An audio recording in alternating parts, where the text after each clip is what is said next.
bersaksi sebagai wujud taat kepada Allah. Bersaksi sebagai wujud taat kepada Allah. Teks yang kita baca menceritakan bagaimana Petrus dan Yohanes diperiksa dengan pertanyaan-pertanyaan oleh pemimpin Yahudi serta tua-tua, ahli-ahli Taurat, dan para imam dalam persidangan. Petrus dan Yohanes memberikan kesaksian bahwa dalam nama Yesus ada kebangkitan dari antara orang mati. Yesus yang menyelamatkan manusia dari dosa. Orang banyak menerima berita dan menjadi percaya. Akan tetapi para imam dan koleganya mengancam dan melarang mereka memberitakan tentang Yesus. Petrus dan Yohanes menolak perintah itu. Mereka tetap taat kepada Allah dengan bersaksi tentang Yesus. Keberanian mereka dapat kita pahami bahwa Roh Kudus yang memampukannya. Mereka berani bersaksi di hadapan para imam dan pemimpin Yahudi serta banyak orang yang menghadiri persidangan itu.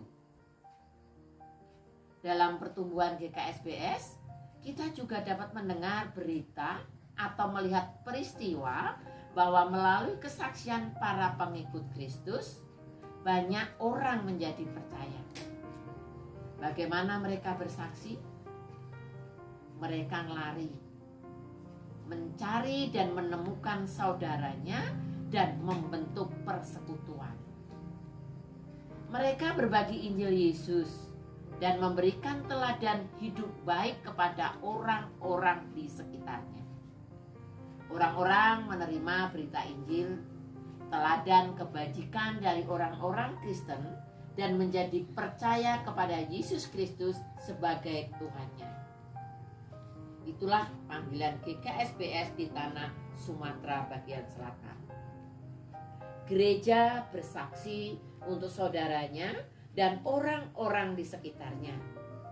Kita perlu memahami bahwa seseorang menjadi percaya kepada Yesus Kristus sebagai Tuhan itu bukan karena usaha kita, tetapi karena karya Roh Kudus yang memampukannya.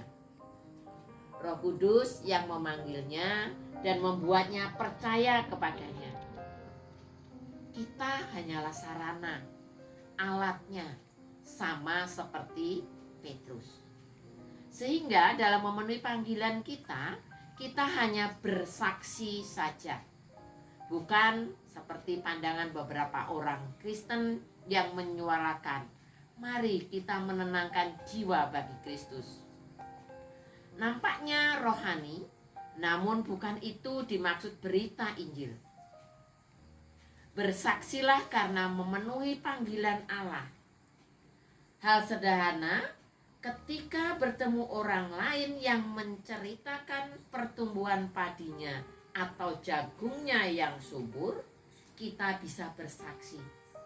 Kita dapat berkata kepadanya, bersyukur tanamannya tumbuh subur.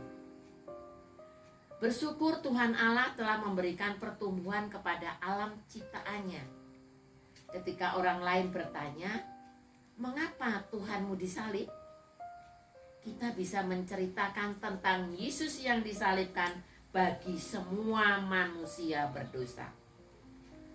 Lebih daripada itu, teladan kebajikan dari hidup kita, tindakan nyata dari nilai-nilai kekristenan akan mudah diterima dan dicerna oleh orang lain.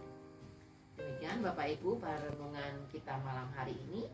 Rumah sakit itu adalah tempat di mana pelayanan sesungguhnya terjadi.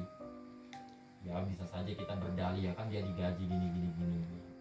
Oke, tetapi nilai yang ada di dalamnya itu harus pelayanan yang sungguh. Tadi sebagai contoh Oma Yanti gitu. Oma Yanti masih ingat tidak siapa nama-nama perawat yang dulu rawat Oma Yanti gitu? Enggak ingat toh. Nah pertanyaannya, apakah mereka menuntut Oma Yanti untuk berterima kasih sama mereka? Enggak juga kan? Enggak juga. Atau pernahkah Oma Yanti mau mencari satu-satu rumahnya orang itu dan kemudian bilang terima kasih sudah bantu saya waktu perawatan kemarin? Enggak juga kan gitu kan. Lalu kenapa mereka bisa melakukannya? Itulah yang disebut dengan keramah tamahan. Jadi ramah atau keramah tamahan itu jangan ditafsirkan hanya merengas-merenges rono rene gitu ya, tidak, tetapi itu adalah pelayanan total. Kalau kita lihat tema MP3-nya kita yaitu Allah yang ramah terhadap seluruh ciptaan. Kalau Allah saja mau ramah kepada kita, maka itulah yang kemudian kita lanjutkan dengan sikap ramah kepada seluruh orang. Nah, itu hal pertama. Yang kedua yang saya menarik dari apa yang disampaikan Oma Yanti itu yaitu memenangkan jiwa-jiwa. Wes lah, nggak usah lah pakai istilah-istilah kayak gitu. Kelihatannya rohani tetapi kok kelihatan soknya tenanan gitu ya. Enggak, kita itu hanya alat. Itu kalau dia mau ada di dalam lingkup kasih Allah, baptis, itu haknya dia, itu hak prerogatif Roh Kudus. Itu Roh Kudus yang bekerja, bukan kita. Kita itu alatnya toh. Yang namanya alat itu bisa banyak sekali.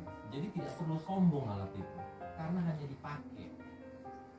Usernya yang lebih penting daripada alatnya itu, penggunanya yang lebih penting, yaitu Allah itu sendiri.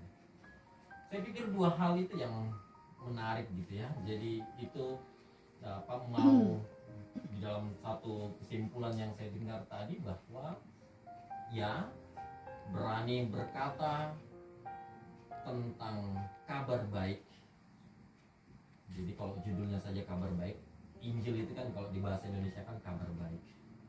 Berani berkata kabar baik. Kabar baik, berani berkata kabar baik itu sama dengan bisa jadi kita masuk di dalam keadaan yang tidak baik. Jadi kalau sudah mau menyelamatkan diri sendiri-sendiri itu pasti susah untuk mengabarkan kabar baik. Berani berkata kabar baik, menyadari bahwa kita ini sebagai alat Tuhan. Kabar baik bisa disampaikan dengan sikap ramah. Dan itulah pekabaran yang paling nyata, yaitu laku hidup kita sehari-hari yang ramah dan ramah tamah.